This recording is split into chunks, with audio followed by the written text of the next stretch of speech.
I went to the space program coverage in the very early days, and when we were covering it from, I guess it was Cape Canaveral at that time, and then we covered things from the Johnson Space Center, and then we covered things again from what became Cape Kennedy. Um, in those days, we used to hang out at Cocoa Beach, and we got to know the astronauts quite well. And I can't remember the exact number, but when I can't remember which one blew up, but it was Grissom, White, and Chafee that blew up. And I was in Washington, and I was told to get down there. And Bob Asman, who was a producer I worked with for many years, I knocked on the door at his house. I was at a dinner downtown. I told my wife to call a cab and pack me a bag.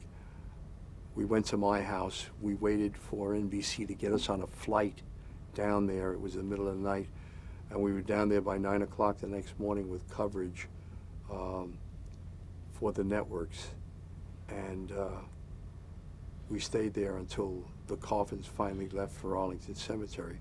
But it was especially tough on Bob and I because in the early days of the space shots, we knew Grissom quite well.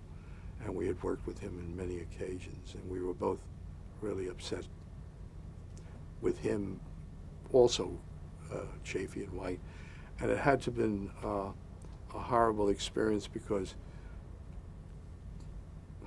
they said they only could have lived in there for 30 seconds.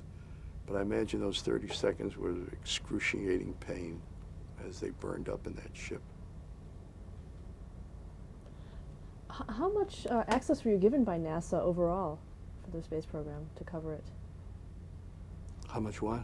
Access were you given to the program for coverage? We were given we were given pretty good access. We had access to a number of their cameras that we could use to mix in our coverage where we couldn't put cameras, where they had cameras. We also were able to place a lot of cameras, and they were really good. One time I wanted to, on one of the Gemini shots, I wanted to see the Gemini, the space vehicle actually lift off the Earth, because you always had that shot where you saw the space vehicle from the side and you saw it lift up, but you never saw it really come up from the ground. And they had another launch pad that was about 2 or 3 miles away from the launch pad that they used.